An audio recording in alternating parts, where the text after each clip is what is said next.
मैंने हमेशा पुलिस को दुश्मन की तरह देखा था। उसमें कोई बहुत ख़ास बदलाव अभी भी नहीं है और बड़ा मारते हैं लोग, लेकिन उसके भीतर जैसे आलोक धनवा की कविता है कि जब मैं कविता के हॉल में कई लाख आदमियों के साथ आ धमका तो बाकी लोगों को मेरा आना बड़ा अश्लील सा लगा।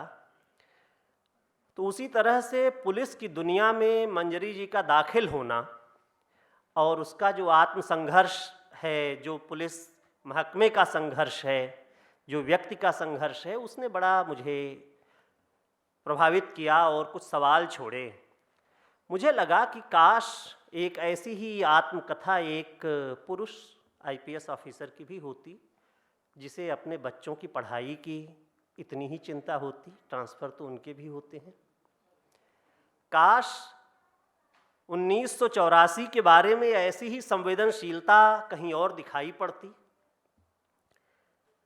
और वो बड़ा 84 के बारे में जो जिक्र है इस किताब में, जिस तरह से कि वो छुट्टी पर थीं और नहीं थीं अपने शहर में और पहुंचती हैं तो जिस तरह से शहर पूरा तहस नहस है, और वो जो पीड़ा है वो सिर्फ पुलिस अफसर और बहुत मोटी खाल जिसकी कहा जाता है बना दी जाती है, उसके बस की बात नहीं है। वो जो एक अंदर छिपी हुई मनुष्यता है, वो एक जो आर्द्रता है, नमी है, वो शायद ये चीज़ें संभव करती है। और इसीलिए ये किताब मुझे बहुत ख़ास लगी। इस कार्यक्रम में इस पुस्तक के लोकार्पण के लिए मैं आमंत्रित कर रहा हूँ हिंदी की मेरी बहुत प्रिय और सुपरिचित कवि अनामिका जी को। अनामिका जी नई धारा के साथ लंबे समय से कहा जाए तो हमारी मदद करती रही हैं, हमें आशीर्वाद देती रही हैं। पिछले सत्र में जब हमने यहाँ पर नई धारा का उदयोत्सव कार्यक्रम किया था तो अनामिका जी हमारे साथ मंच पर थीं कवि के बतौर, और बहुत शानदार कविताएं उन्होंने पढ़ी थीं। अनामिका जी कविताएं लिखती हैं, अनुवाद करती हैं, और उससे भी ज़्यादा जो चीज़ मुझे प्रभावित करती है कि बहुत ही आत्मीय तरीके से कविता के बारे में, साहित्य के बारे में और दुनिया भर के साहित्य के बारे में सोचती हैं। अनामिका जी, आपका स्वागत है।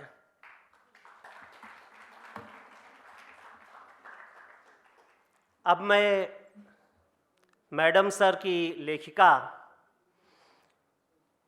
मंजरी जारूहार जी को आमंत्रित कर रहा हूँ, जिनके बारे में अगर वो बायोडेटा जैसा न पढ़ा जाए, जो रवायत है कि किस सन में आईपीएस बनी, कहाँ कहाँ पोस्टेड रहीं, कहाँ सीआरपीएफ में थीं, सीआईएसएफ में थीं, वगैरह वगैरह, क्योंकि ये किताब जो है जितना उसका ब्यौरा है उससे ज़्यादा एक बहुत संवेदनशील लेखक और एक जो सांस्कृतिक विरासत है उसका प्रतिफलन इस किताब में है।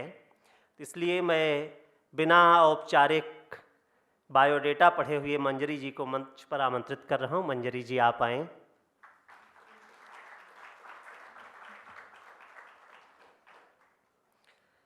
और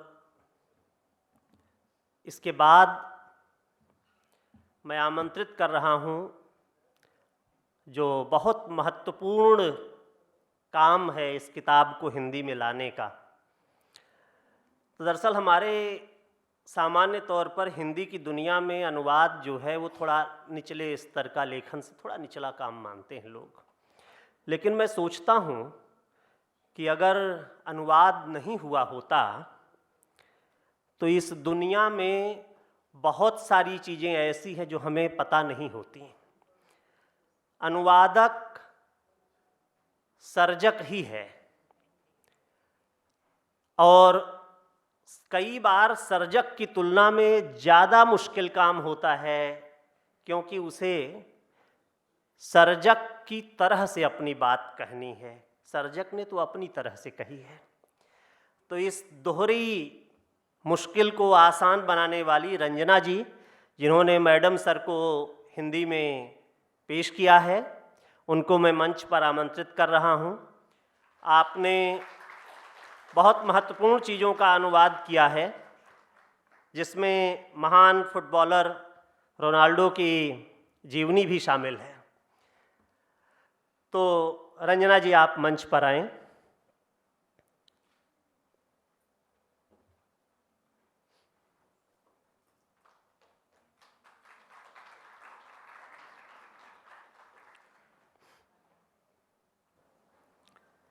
किताब जितना लेखक और अनुवादक से बनती है,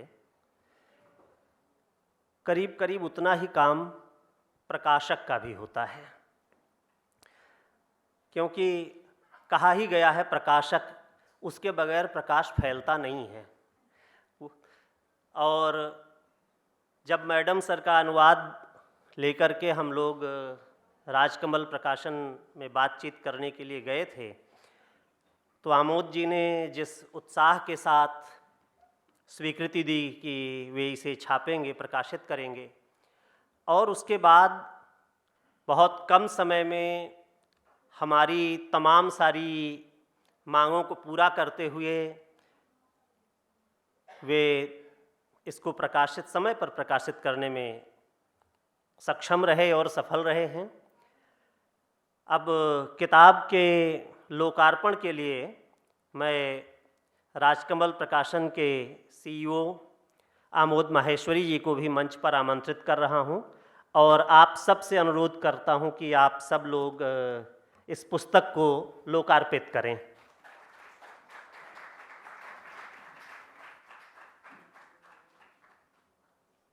हम लोग थोड़ा रवायतों से चलते हैं, थोड़ा कभी कभी रवायतें इधर उधर भी हो जाती हैं। तो रूनुमाई हो चुकी है। अब मैं सायरा को आमंत्रित कर रहा हूं कि वे आएं और अनामिका जी को पुष्पगुच्छ दे करके उनका मंच पर स्वागत करें। सायरा।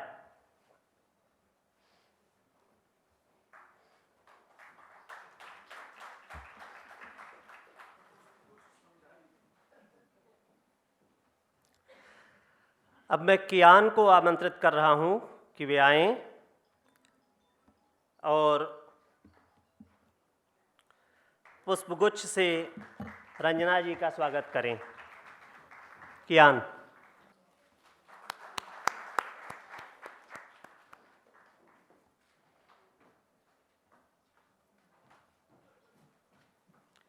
अब मैं अंशिता को आमंत्रित कर रहा हूं। अंशिता, आप आइए और मंजरी जी का स्वागत करिए।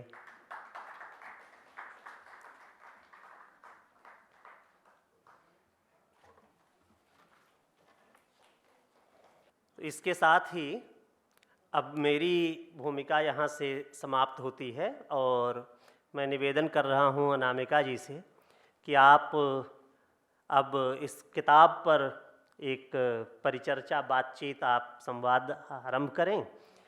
मैंने पीछे मैं बैठा हुआ था अनामिका जी के, और मैंने देख रहा था, थोड़ा चोरी चोरी देख रहा था, इनके पास जो मैडम सर किताब की प्रति है, उसके पन्नों पर बहुत बारीक बारीक बहुत सारा नोट्स बनाया हुआ है इन्होंने।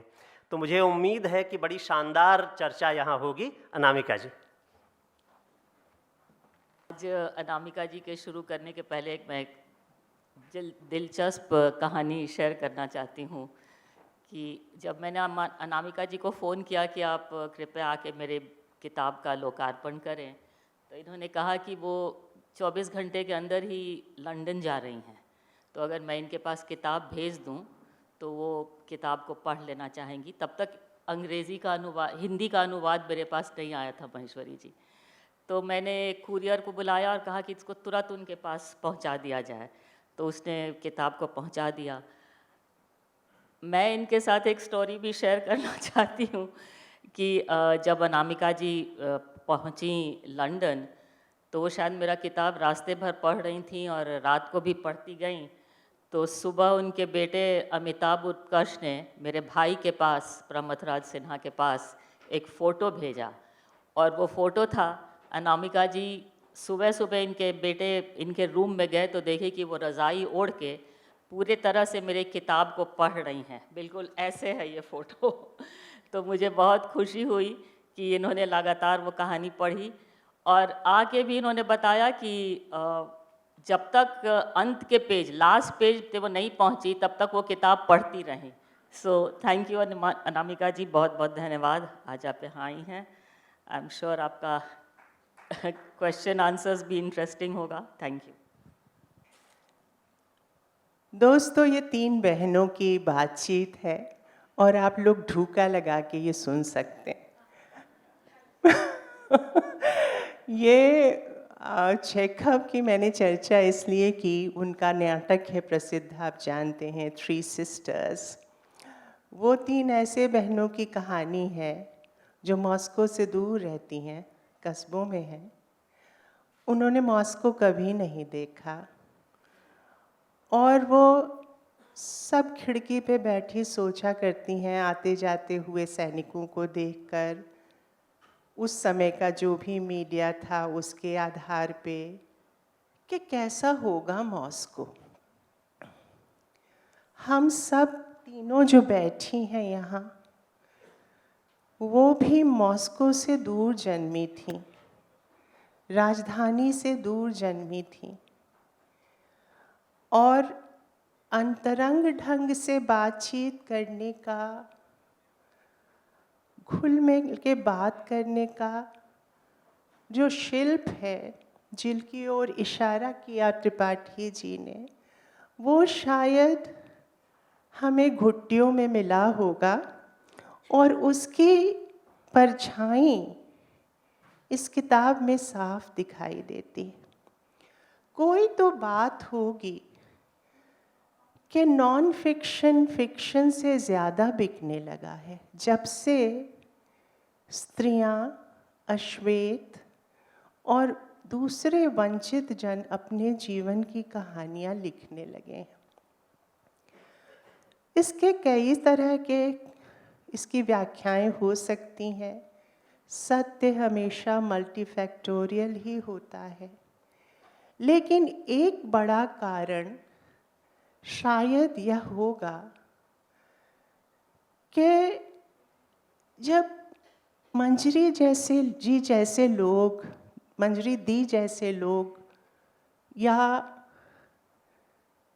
ऐसे लोग जिन्होंने हाशिए से जीवन देखा है, अपनी कथा लिखते हैं तो बड़े बड़े बोल नहीं बोलते, डींगे नहीं मारते। वे सरल सहज ढंग से साझा करते हैं, जैसे एक प्रसंग साझा करते हैं कि किसी आंधी में जब उनका घोंसला, उनके वजूद का घोंसला बिखरा था, तब तिनका तिनका चुन के वजूद नामक इस तुनुक क्षय का पुनर्निर्माण, नया निर्माण इन्होंने कैसे किया था। क्या छोटे उपाय, नन्हे उपाय उन डैनों ने आजमाए थे जो अभी उड़ना सीख ही रहे थे जब मौसम खराब हुआ था। सरल होना दोस्तों बहुत कठिन है। आप सब जानते हैं कि एक सरल रेखा खींचना या एक परफेक्ट शून्य खींचना कितना कठिन होता है। एक पिकासो के ही वश का है, एक पिकासो के ही वश का है कि वो एक परफेक्ट शून्य या एक सरल रेखा खींच दे। कहानी कहती है पिकासो के जीवन की कि किसी दोस्त से मिलने गए थे नहीं था दोस्त, तो जो हाउस कीपर थी उसको उन्होंने एक पुर्जे पर सिर्फ परफेक्ट शून्य और नीचे सरल रेखा खींच के दे दी।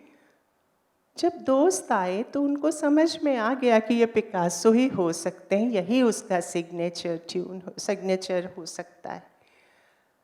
तो अलजेब्रा जिसने पढ़ा होगा उसको भी पता है कि गोल्ड सिंप्लीफिकेशन दुनिया का सबसे रोचक मगर कठिन कार्य इसलिए है कि अहंकार के लबादे उतारते चले जाना, अपने मिनिमम यूनिट में खुद को प्रकट करने का शील दिखाना इतना आसान नहीं होता।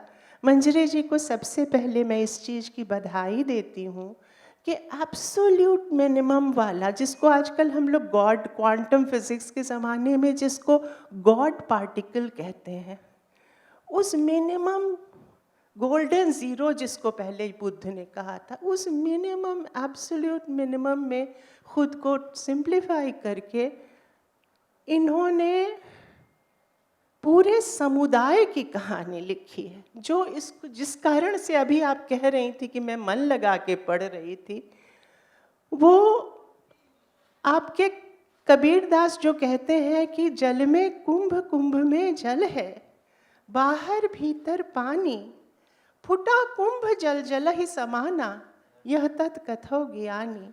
अहंकार का घड़ा जब टूटता है तो ही वो पूरा सेल्फ तिरोहित होके छोटी सी बूंद पूरे समुद्र में मिल जाती है।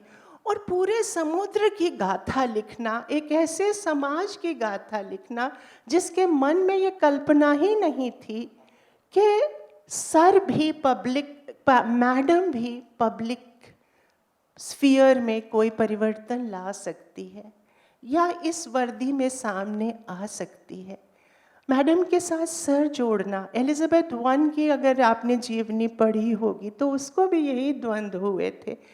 उनके बारे में लोग कहते थे कि आपको स्त्री नहीं देखना, आपने जैसे कहा है कि जूड़ा बना के या चोटी करके आप वर्दी के बाहर जो आती थी तो लोग कहते थे कि ये उसका ट्विन सेल, उसकी जुड़वा बहन है। ऐसे ही एलिजाबेथ वन को भी लोग कहते थे कि वर्जिन मैरी जैसा रहना है तुमको, सामान्य स्त्री की तरह रहोगी तो ईव हो जाओगी, डैमनेशन का एजेंट हो जाओगी, तुम पोस्ट लप्सेरियन सोसाइटी बनाओगी, तो तुमको वैसे नहीं रहना है।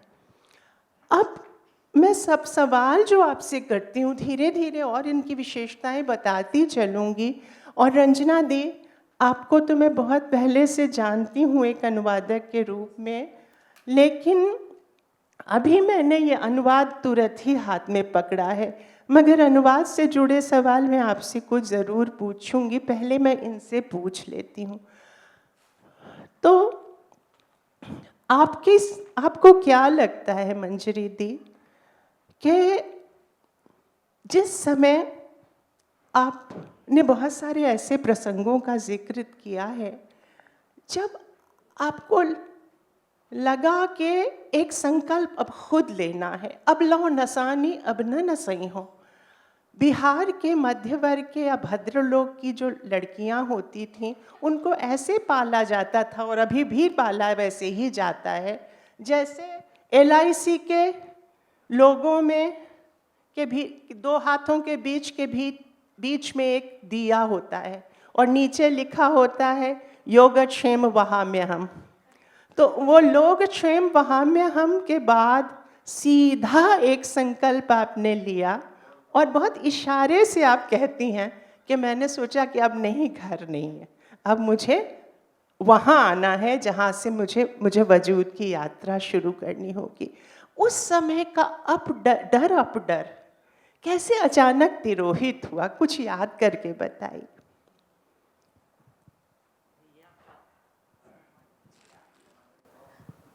ये आपका प्रश्न बहुत ही टफ है क्योंकि समय बहुत बीत चुका है और याद करना कि हमारे मन में क्या भावना उठी होगी जो हमने सोचा कि अब मैं अपना पीछे का दिन छोड़ के आगे बढ़ूंगी। ये बहुत ही एक टफ डिसीजन था, लेकिन जैसा कि आपने अपने किताब में लिखा है कि शुरू हम लोग के महिलाओं के जीवन में सब निर्णय पेरेंट्स लोग लेते हैं।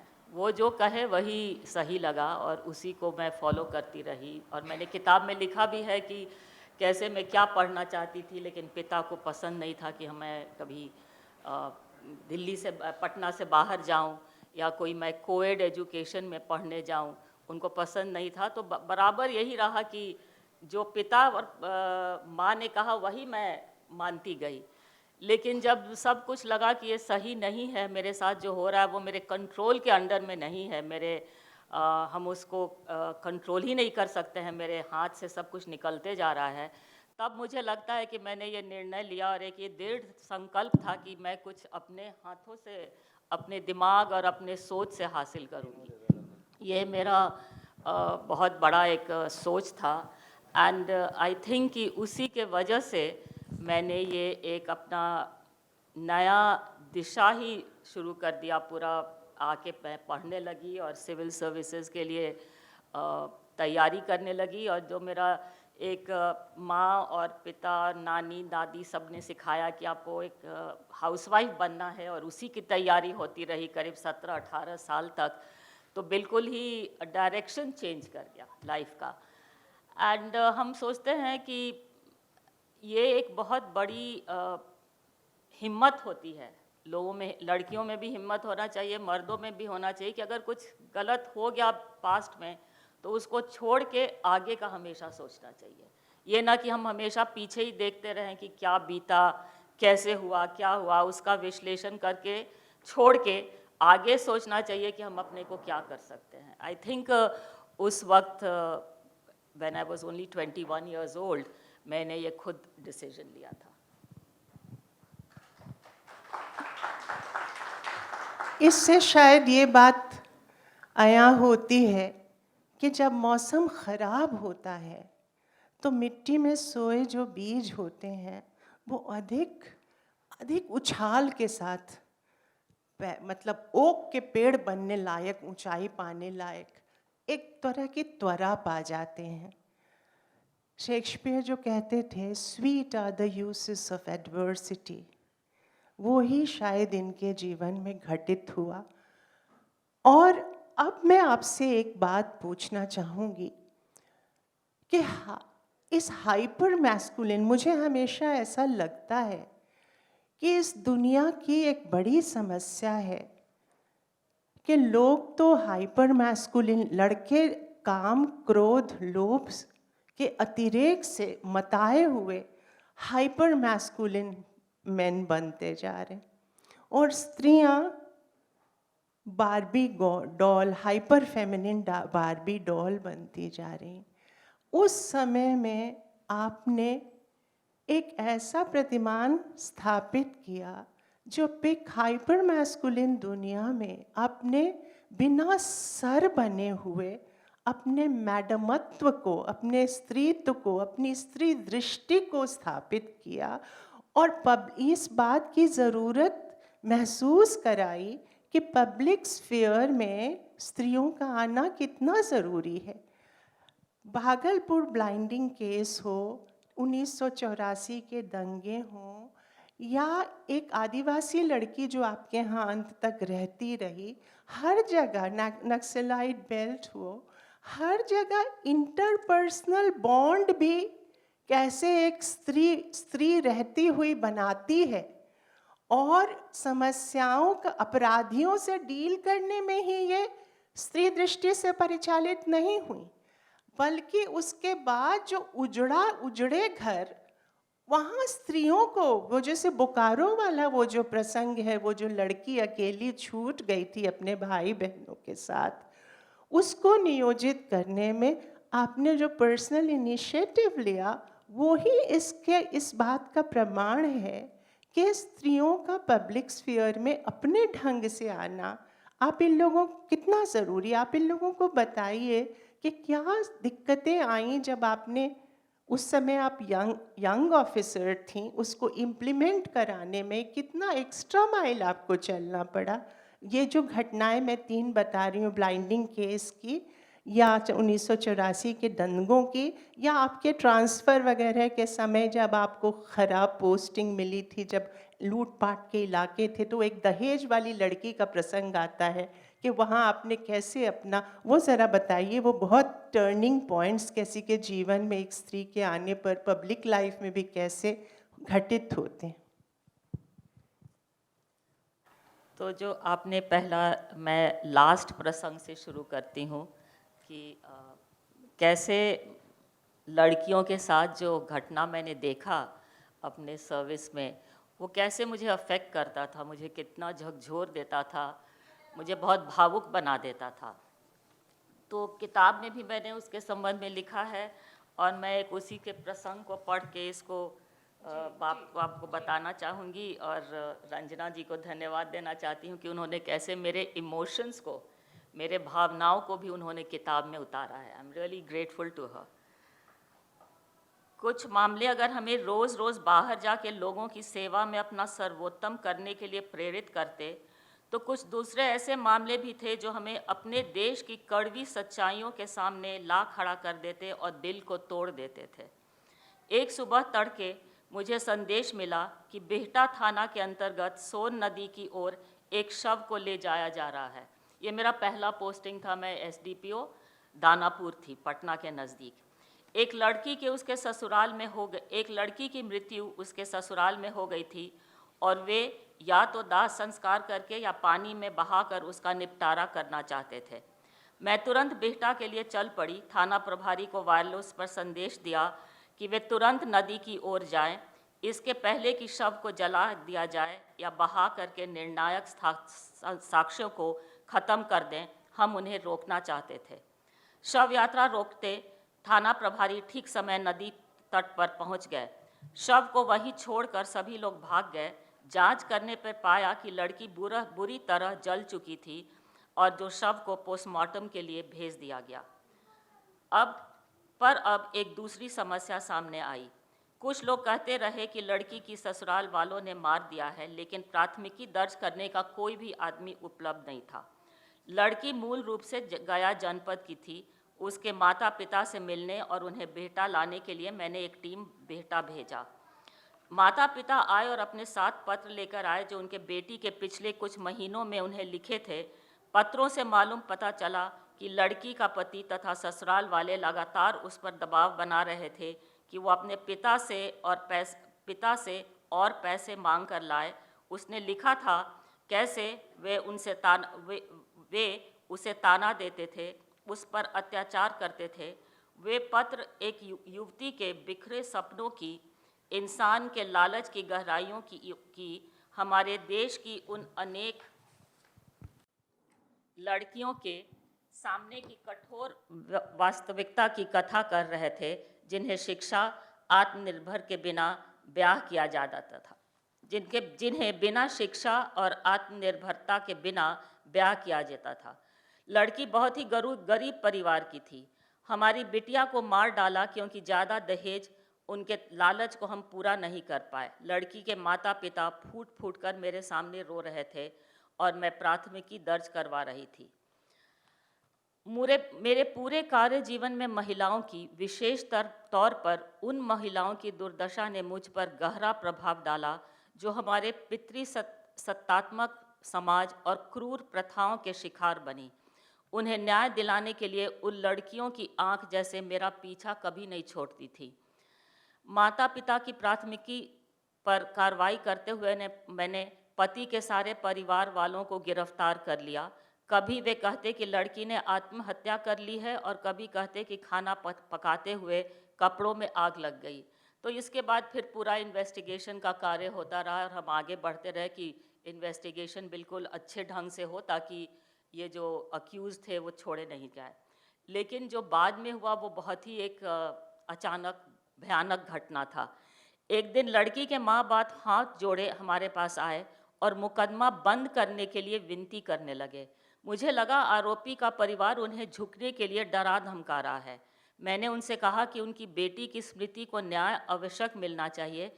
आश्वासन भी दिया कि उनका कोई भी कुछ नहीं बिगाड़ सकता।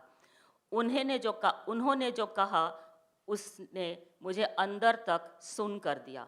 नहीं, हम अपनी शिकायत वापस लेने आए हैं क्योंकि वे हमारी दूसरी बेटी से अपने बेटे की शादी के लिए राज़ी हो गए हैं। तो इस मुकदमे को भूलकर हम उन्हें मैं जेल से बाहर निकलवाने आया हूँ।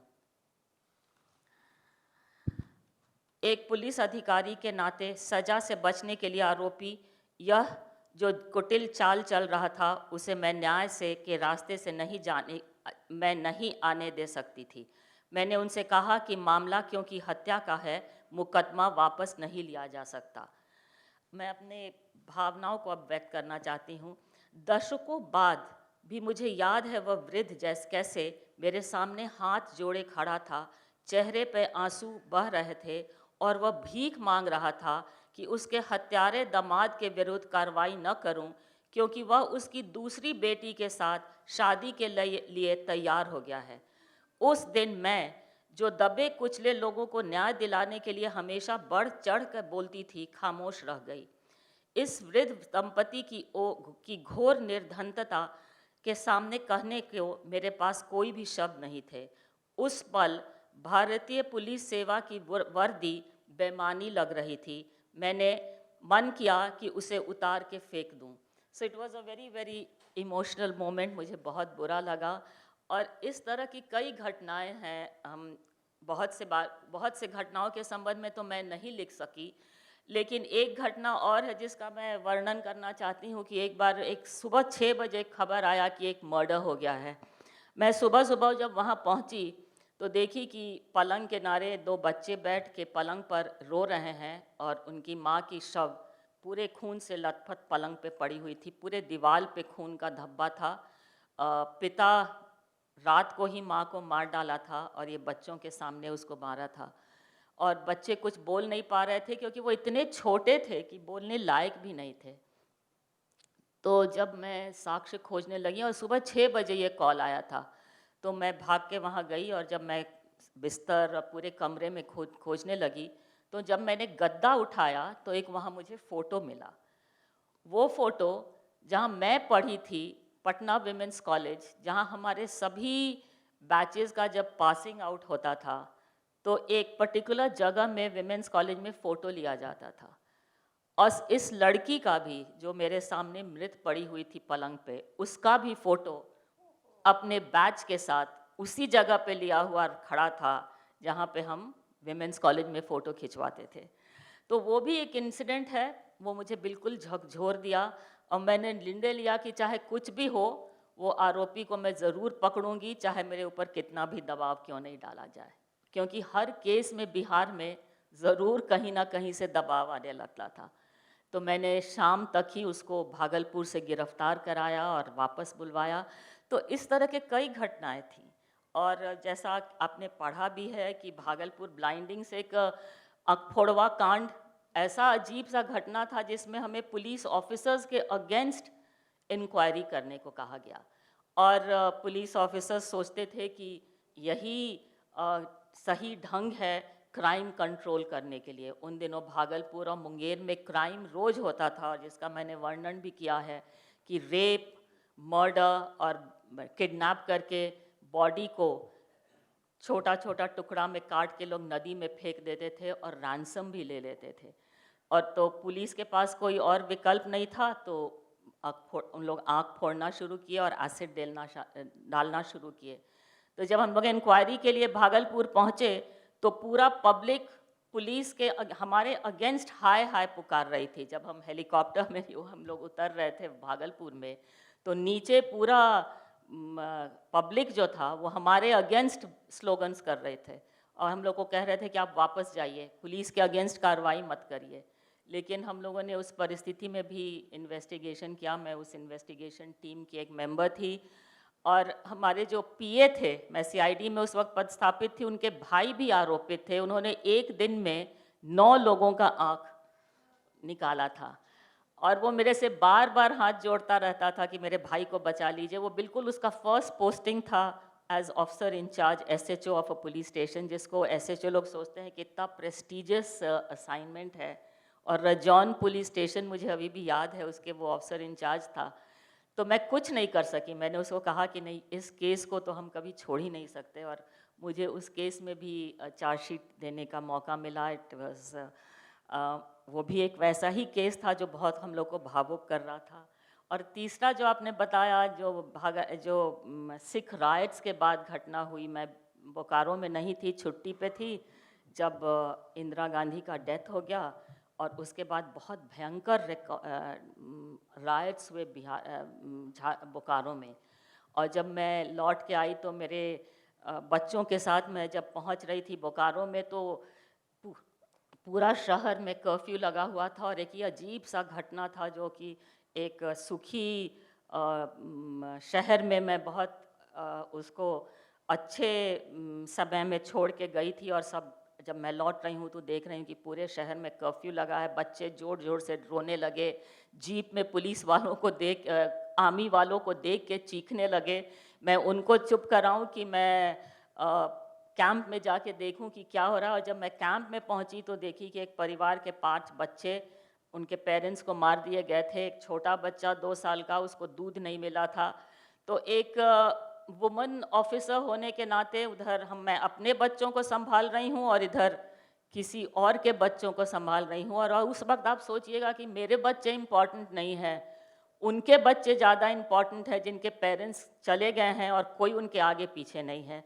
तो एक पुलिस ऑफिसर्स के मन में बहुत सी भावनाएं आती हैं, and for a lady it is I think equally very very emotional and tearing. It tears you apart. और मैं सोचती हूँ, अब मैं बहुत बार यंग पुलिस ऑफिसर से मिलती हूँ तो मैं हमेशा उन लोग को ये समझाती हूँ कि please do not give up being feminine. Feminine होना बहुत ज़रूरी है, यही हमको चाहिए। हमें मेल पुलिस ऑफिसर्स को कॉपी करना और उनके ढंग से काम करना मेरे लिए मान्य नहीं है। मैं सोचती हूँ कि एक woman officer should be a woman first and equally an officer first. दोनों को कंबाइन किया जा सकता है, उसको अलग अलग नहीं रखा जा सकता। यही इस किताब की बहुत बड़ी ताकत है, जिसको हम इक्विपॉइज कहते हैं। इन्होंने कहीं भी स्त्री दृष्टि का विलय किए बगैर अपने ये जो कहते हैं, एक जो स्टीरियोटाइप है, एक तरह का पूर्वाग्रह है कि जो न्याय के साथ होगा वो करुणा के साथ नहीं हो सकता, ये इसका ये खंडन करती है। लगातार इनमें न्याय और करुणा उन 2 सुपर्णा पक्षियों की तरह बैठे रहते हैं इनकी डाल पे, जिनका जिक्र मुंडकोपनिषद में है।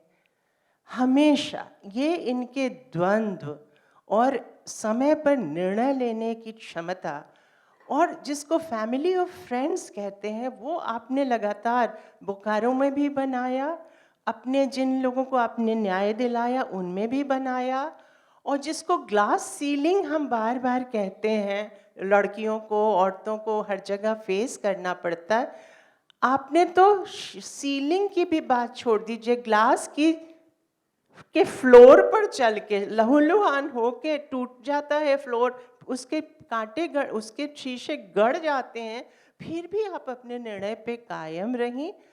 और ये सेंसिटाइज किया, जिसको इन्होंने सेंसिटाइज करना, ये फेलो पुलिस ऑफिसर्स भी कई इन्होंने दुरूह केस दिए हैं, जिनको स्त्री दृष्टि से भी अडिग रह के, ये नहीं कहना चाहिए कि जो कोमल है वो कमज़ोर है, जो कोमल है वही ठठता है, क्योंकि उसमें एक अजब तरह की शक्ति आ जाती है, उसको कोई तोड़ ही नहीं सकता।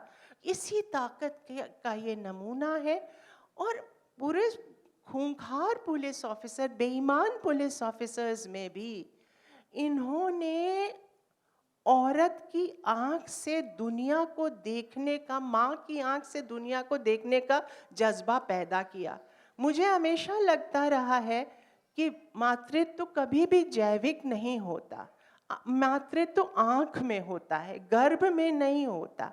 इसी के कारण अपने बच्चों के समानांतर आपने सबके बच्चे देखे बात, और अपने परिवार को बैकग्राउंड म्यूजिक की तरह आपने रखा है, जबकि ग्लोरियस आपके परिवार का इतिहास है, लेकिन वो बैकग्राउंड म्यूजिक की तरह मोज़ार्ट की तरफ धीमे धीमे बजता है। और जो परिवार आपने बनाया, जो आपने जिनको उभारा, बिहार में जिस तरह का वैषम्य था, शिवपूजन सहाय की कहानी लेखें तो भगजोगनी, एक तरफ भगजोगनी थी और दूसरी तरफ कानों में कंगना पहने जो आपके यहाँ की बाबा की नायिका है वो। तो हमारे यहाँ दोनों तरह की स्त्रियाँ थीं, भगजोगनियाँ भी थीं और कानों के कंगना वाली सॉन्ग्स ऑफ इनोसेंस वाला दायरा भी था। तो सॉन्ग्स ऑफ इनोसेंस से सॉन्ग्स ऑफ एक्सपीरियंस तक जाते हुए अंग्रेज़ी साहित्यिक पर आते हैं थोड़ा सा। आपने ड्राफ्टिंग की बात की है कि वैसे तो पिताजी आपको कहते थे कि कुछ और पढ़ना है, लेकिन आपने अंग्रेज़ी पढ़ी तो उससे आपकी ड्राफ्टिंग, जो आपको हर जगह पुलिस स्टेशन पे कहते थे कि भाई ड्राफ्ट करो, और इस अच्छी ड्राफ्टिंग का नमूना इस किताब में है। पूरा संसार पसरा पड़ा है, उसमें से कुछ क्षण चुन के उसका एक प्रति संसार बनाना है। इसके लिए एडिटोरियल विवेक आपको कहाँ से आया? नई धारा की परंपरा से आया, आपके घर के लोगों की गपशप से आया, अंग्रेज़ी साहित्य से आया, या धीरे धीरे जीवन ने सिखाया? ये किताब मैंने अपने रिटायरमेंट के करीब 12 साल के बाद मैंने लिखा। 12 वर्ष बीत चुके थे और ये किताब सिर्फ मैंने अपने भाई के कारण लिखा, क्योंकि वो बार बार मेरे से कहते थे कि तुम अपना एक्सपीरियंस लिखो, और बच्चे भी फिर बोलने लगे कि तुम अपना एक्सपीरियंस लिखो, ये बहुत लोगों को इम्पैक्ट करेगा। तो जो कुछ भी मैंने लिखा वो बिल्कुल अपने मेमोरी से लिखा, और मेरे पास 12 साल के बाद ना कोई नोट्स बचा था, ना मेरे पास कोई इंक्वायरी रिपोर्ट था।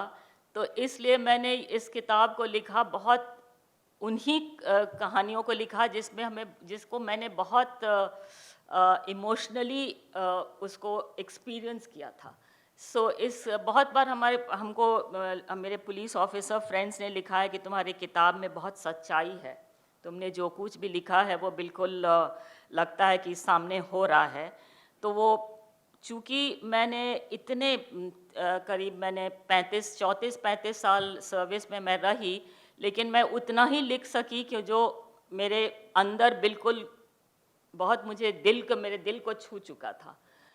तो इस लिखने के लिए ऑफ कोर्स हमारे ब्रदर का बहुत बड़ा एनकरेजमेंट था।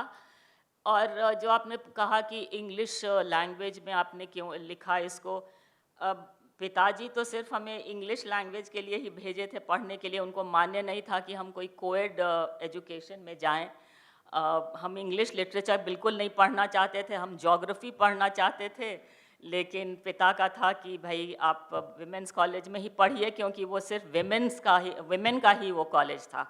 तो हम बड़ा दिल तोड़ के इंग्लिश पढ़ने लगे, उसमें मुझे कोई दिलचस्पी नहीं था।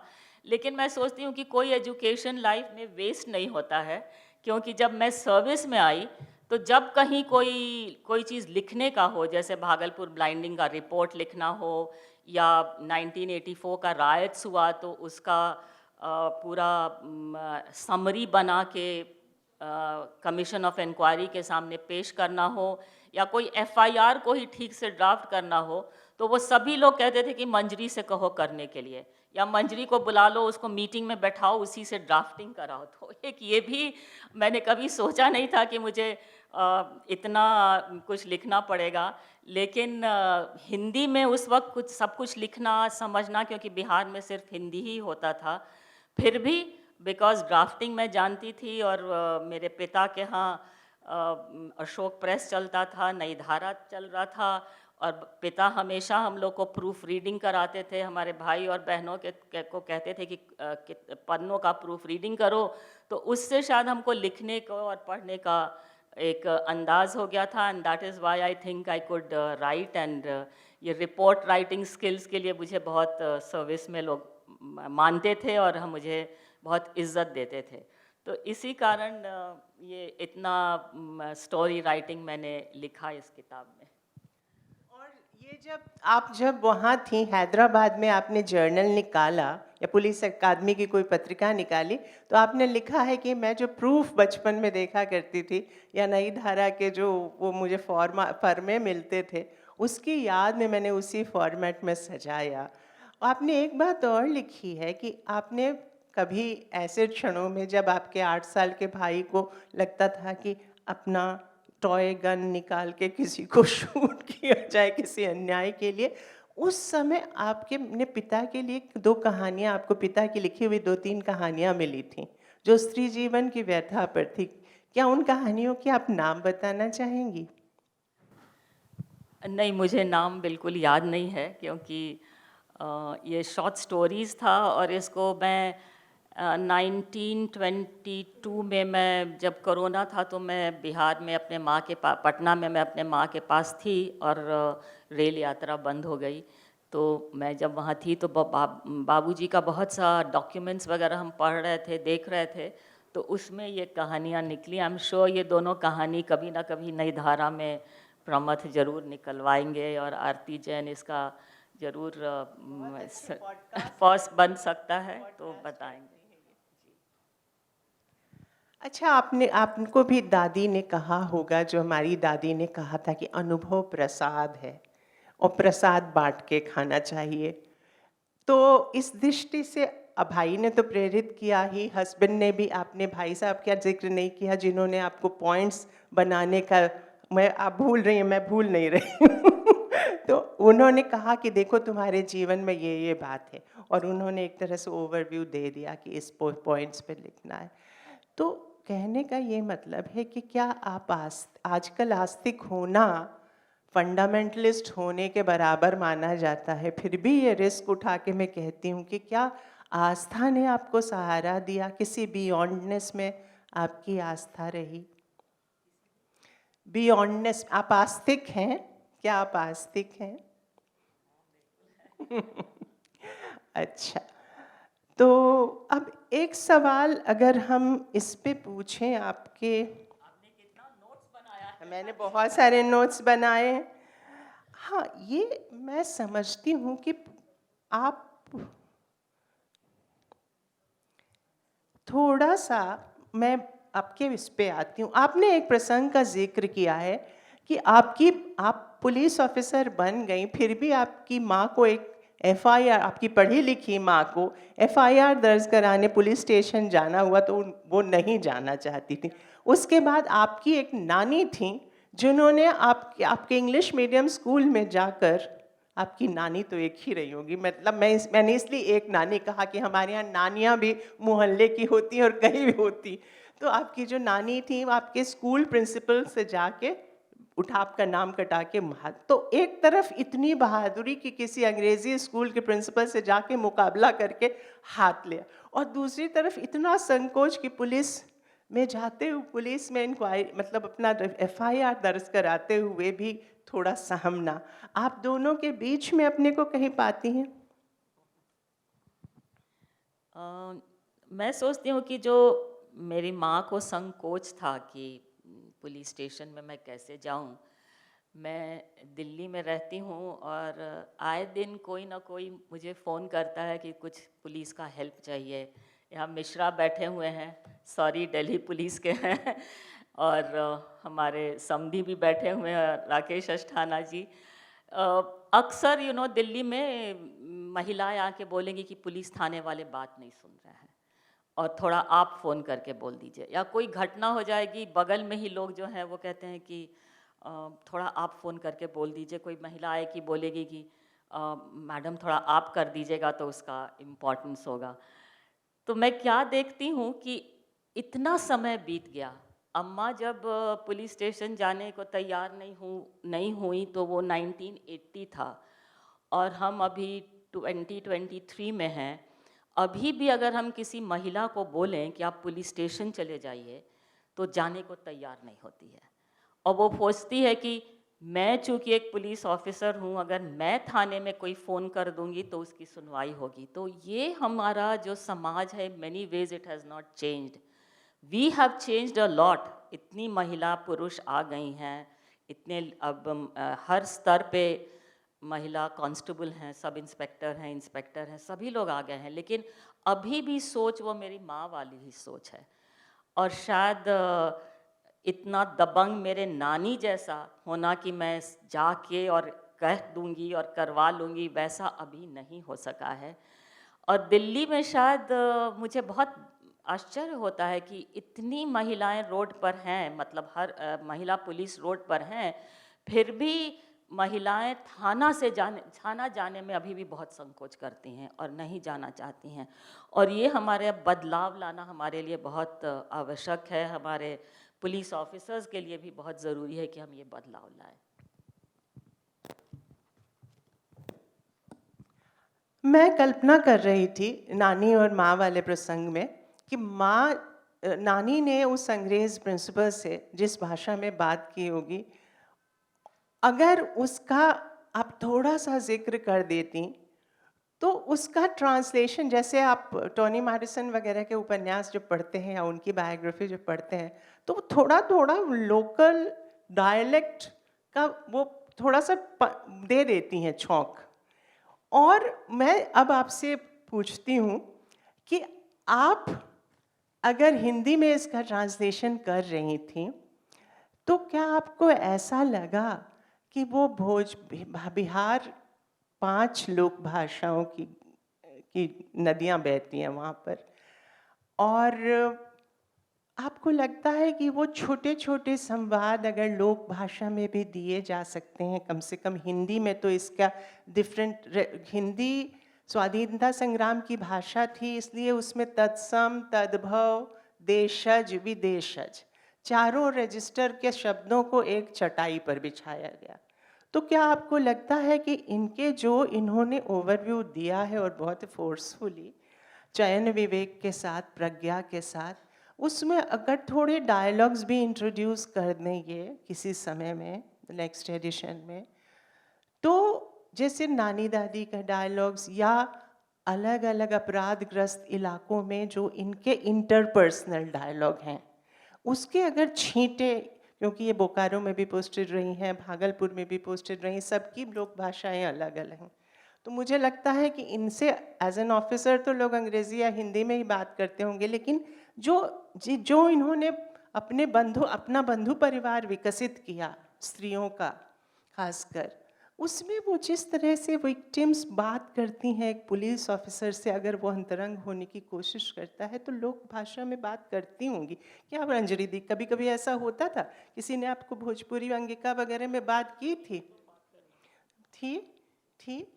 तो अब उसके छींटे क्या आप अपनी हिंदी में आप उठा सकती? आप कुछ पढ़ के सुनाइए। मुझे लगता था कि आप जितनी समर्थ ट्रांसलेटर हैं, आपने हिंदी को अपने सभी रंगों में उजागर किया होगा। आप पढ़ के सुना दें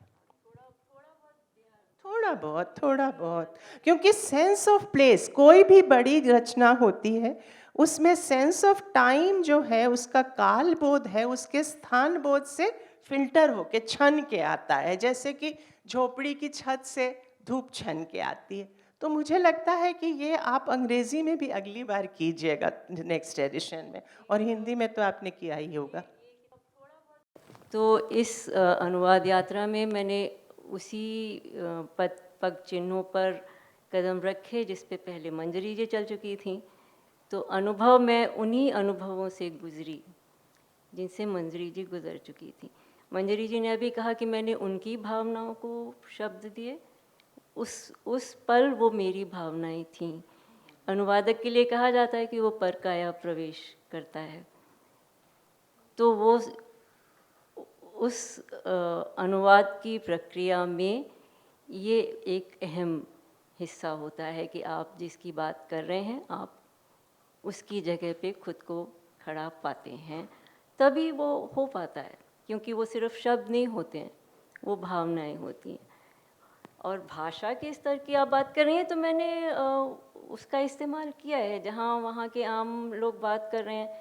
जैसे इंदिरा गांधी के असैसिनेशन के बाद जब इलेक्शन का समय आया था और राजीव गांधी का इलेक्शन हुआ उसके बाद, और वो आए थे कैंपेनिंग के लिए, तो जो वहाँ की जनता जो कह रही थी, जो वो स्लोगन्स लगा रही थी, नारे लगा रही थी, बचवा तुम्ही को वोट कर, अब तो मैंने वोट ना लिख करके वोट लिखा। और उस समय मंजरी ने जी कहा भी ये कि अरे आपने तो बिल्कुल वैसे ही लिखा है जैसे लोग वहाँ की बात करते हैं।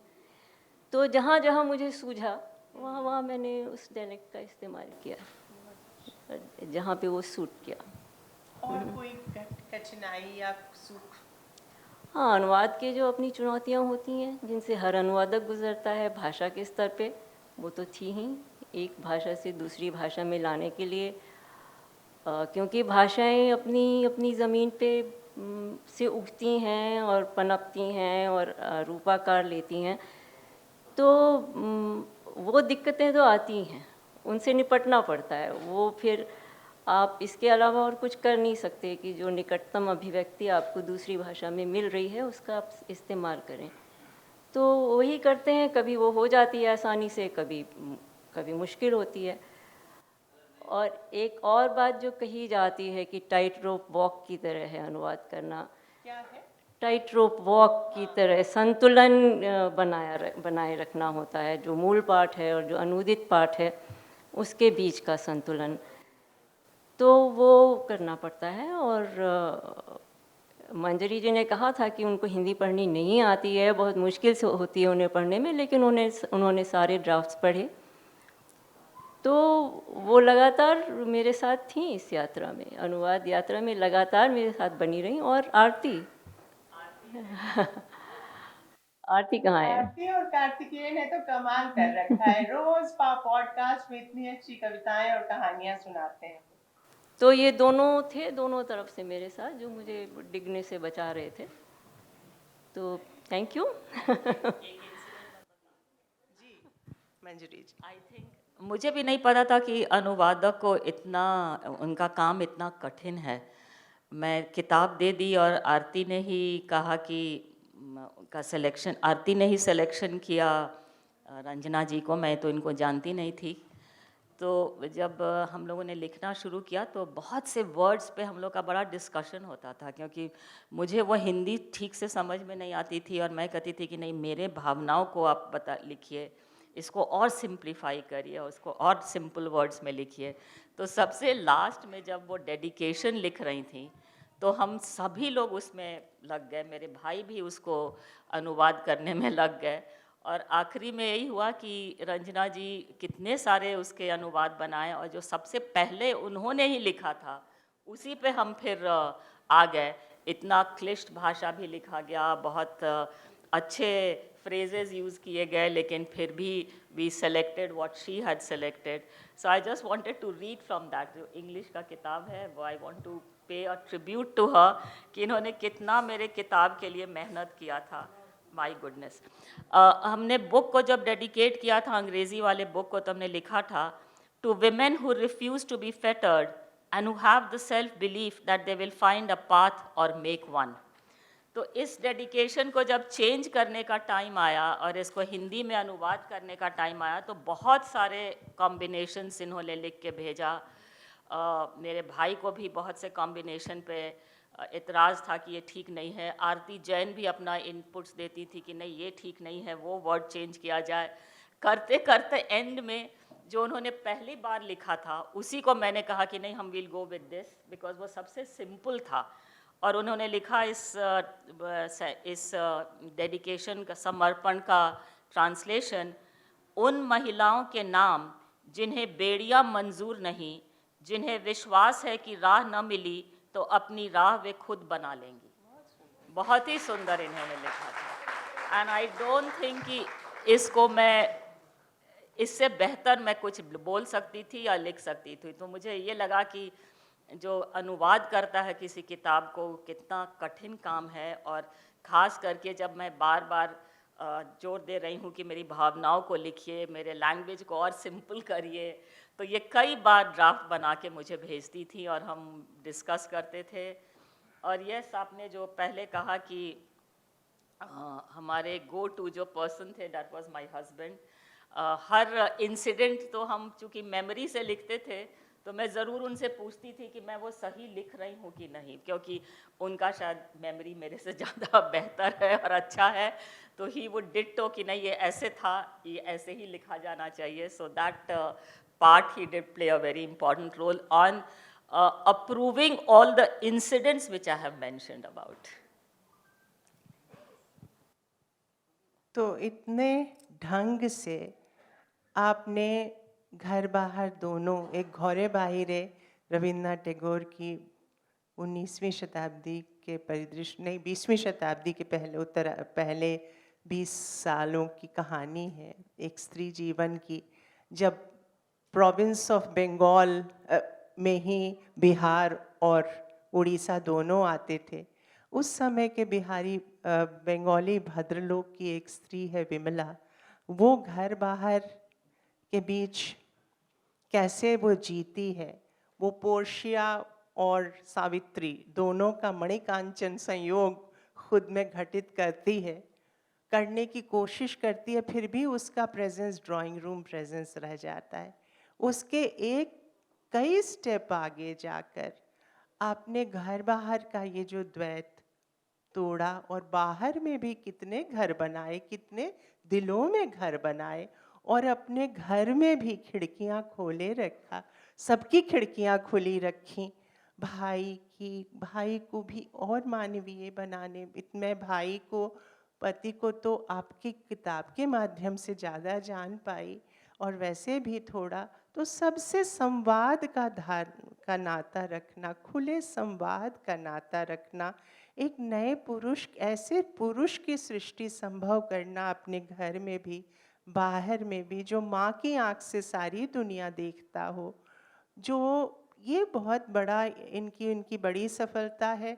और आपका अनुवाद सुनते हुए मुझे ऐसा लगा रंजना दी, मुझे बहुत दिन पहले नॉर्वे में एक बुद्धिस्ट मिला था जो रोज अपना मंडल बनाता था और रोज तोड़ देता था. मैं खिड़की से देख के उनको मैंने कहा कि ये कैसे रोज क्यों तोड़ते हैं, तो कहते हैं कि अहंकार है ना, ये मंडल अहंकार है, इसको मैं लंप डाउन करता हूँ. आपने भी जैसे एसओवी प्रकृति की भाषा और एसवीओ प्रकृति की भाषा, अंग्रेजी को कभी कभी लंप डाउन करके दोबारा लिखना पड़ता है, जो आपने बहुत अच्छे ढंग से बुद्धिस्ट मंडल की तरह उसे तोड़ा, सेंटेंस स्ट्रक्चर तोड़ा और उसको रीराइट किया. ये आपके बड़े अनुवादक होने का एक बहुत ही सुंदर उदाहरण है. मैं ऐसी 2 स्त्रियों के साथ बैठी हूँ जिनसे मेरे बहनापे का नाता बहुत प्रगाढ़ हो गया है. वैसे तो आप देखते होंगे कि पब्लिक ट्रांसपोर्ट पे बैठी हुई 2 अनजान स्त्रियां भी अचानक जुड़ जाती, कभी किससे परिचय नहीं है. फ्रेंच रेवल फिर भी वो अपना दुख सुख समझ जाती हैं, क्योंकि औरत की ये जो देह है वो अभी भी अपराधों के, दुनिया के सारे अपराधों के 90% की आधार भूमि है, उसकी प्राइम साइट है. और अपराधीकरण का मुकाबला वो जिस स्त्री भाषा से करती है वो भी उसका साझा है. कोई भी वर्ग हो, कोई भी वर्ण हो, कोई भी धर्म हो, ये दोनों चीज़ें स्त्रियों में एकदम से अनुराग, एक दूसरे का बहनापा पैदा कर देती हैं. देह से जुड़े हुए दुख, उसके बाद कुछ सुख, जो ये बच्चे अभी आए थे हम लोगों को फूल देने, खुद भी फूल की तरह खिले हुए ये बच्चे, ये अपनी दादी के बारे में या नानी के बारे में या किसी के बारे में क्या सोचते हैं, इनकी नानी के बारे में इन्होंने क्या सोचा. ये फ्रेंच रेवोल्यूशन ने जो ब्रदरहुड की धारणा दी थी, सिस्टरहुड शायद उससे ज़्यादा गहरा जाता है, क्योंकि वो बहुत ही गहराई से मन की, हृदय की बात करने का विवेक रखता है. इसी स्थापना के साथ इन 2 विशिष्ट स्त्रियों का अभिवादन करती हुई, इनसे बहुत कुछ सीखने की अपेक्षा रखती हुई, मैं आप लोगों से विदा लेती हूँ. मैंने घड़ी देखी, 7 बज गया.